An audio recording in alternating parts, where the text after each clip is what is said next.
Welcome back to the channel. आज हम cover करने वाले हैं एक बहुत ही दिलचस्प और महत्वपूर्ण टॉपिक, रिलीजियस फर्मेंट इन नॉर्थ इंडिया।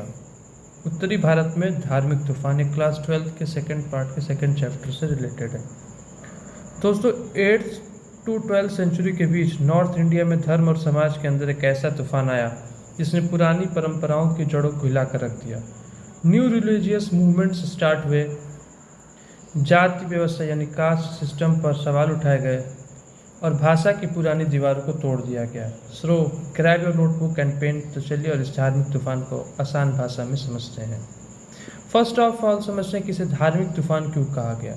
12th सेंचुरी तक पहुँचते नॉर्थ इंडिया में केवल संस्कृत मंत्रों पर बड़े बड़े यज्ञों तक सीमित नहीं रहा। ब्राह्मणिकल ऑर्थोडॉक्स आइडियाज़ को चुनौती दी जाने लगी, यानी संस्कृत को चुनौती दी गई और यज्ञों को चुनौती गई और ब्राह्मणिकल ऑर्थोडॉक्स सोसाइटी को चुनौती गई। भक्ति मूवमेंट, इस दौरान सगुण और निर्गुण भक्ति परंपराएं उभर कर आई। सगुण भक्ति, worshipping God with specific attributes and physical forms, जैसे भगवान शिव की या विष्णु या देवी माँ की मूर्तियाँ बनाना। ये साकार ब्रह्म की पूजा करते हैं, फिजिकल फॉर्म में पूजा करते हैं। और मेन संत इसमें तुलसीदास जी हैं, सूरदास जी हैं और मीराबाई हैं। निर्गुण भक्ति, worshipping an abstract and formless God, भगवान का कोई आकार या रूप नहीं होता, यानी निराकार ब्रह्म। इसके मुख्य संतों में देखें तो कबीर हैं, गुरु नानक हैं, रविदास हैं और दादू दयाल हैं। पहले रिलीजियस टेक्स्ट सिर्फ संस्कृत में होते थे जिन्हें आम जनता समझ नहीं पाती थी, लेकिन इस भक्ति काल के संतों ने, इन सारे संतों ने, चाहे वो सगुण के हों या निर्गुण के हों, रीजनल लैंग्वेजेस जैसे अवधी, ब्रज, तमिल का उपयोग करना शुरू किया, जिससे धर्म आम लोगों तक पहुंच पाया। अब बात करते हैं उन महान संतों की जिन्होंने इस धार्मिक तूफान को दिशा दी। कबीरदास जी ने निर्गुण भक्ति पर जोर दिया।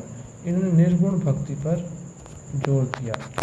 उन्होंने समाज में फैली बुराइयों, मूर्ति पूजा यानी आइडल वर्शिप और जाति पात यानी कास्ट सिस्टम का कड़ा विरोध किया। कास्टिज्म और आइडल वर्शिप का इन्होंने विरोध किया। कबीर का मानना था कि ईश्वर एक है और वो किसी कर्मकांड या मंदिर मस्जिद की ज़रूरत नहीं है। बाबा गुरु नानक, पंजाब के क्षेत्र में गुरु नानक देव जी ने एक नए मार्ग की नींव रखी जिसे एक ओंकार कहते हैं, यानी वन गॉड, एक ओंकार। और जात पात के भेद को मिटाने के लिए इन्होंने लंगर यानी कम्युनिटी किचन और संगत यानी कलेक्टिव वर्शिप जैसी परंपराएं शुरू की। आज भी कई सिखों के पवित्र स्थलों पर कम्युनिटी किचन फ्री में चलाया जाता है और सभी धर्म और जाति के लोग एक साथ बैठकर भोजन करते हैं। मीराबाई, राजस्थान की राजपूत राजकुमारी मीराबाई ने समाज के सभी नियमों और राजसी ठाट बाट को त्याग कर भगवान श्री कृष्ण को अपना सब कुछ मान लिया। इन्हें सगुण भक्ति का प्रतीक माना जाता है। तो कबीर निर्गुण के हो गए, मीराबाई सगुण की हो गई और गुरु नानक निर्गुण के हो गए। धार्मिक आंदोलन सिर्फ हिंदू परंपराओं तक सीमित नहीं था। इसी समय नॉर्थ इंडिया में सूफी ट्रेडिशन का प्रभाव तेजी से फैलता जा रहा था। सूफी सेंस, सूफियों को इस्लाम की कठोर व्याख्याओं के बजाय प्रेम यानी लव और कंपैशन यानी करुणा और ईश्वर से सीधे जुड़ाव पर बल दिया। सूफियों ने प्रेम और करुणा यानी लव और कंपैशन पर जोर दिया। चिश्ती सिलसिला, भारत में चिश्ती सिलसिला सबसे प्रसिद्ध हुआ और ख्वाजा मोइनुद्दीन चिश्ती, जिनकी दरगाह अजमेर में है, और बाबा फरीद जैसे सूफी संतों ने आम लोगों की भाषा में उपदेश दिए। आम लोगों की भाषा यानी ये भी लोकल रीजनल लैंग्वेजेस का उपयोग करते थे।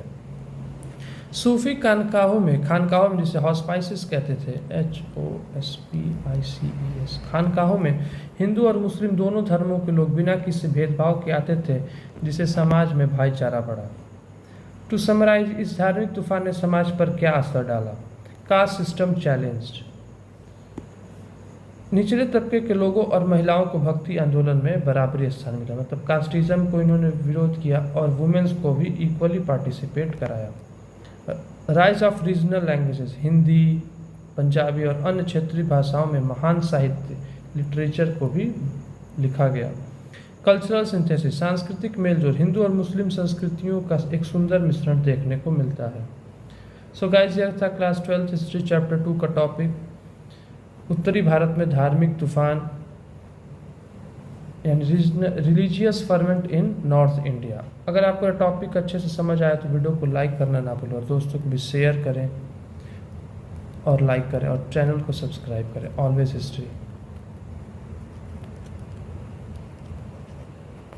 Thank you.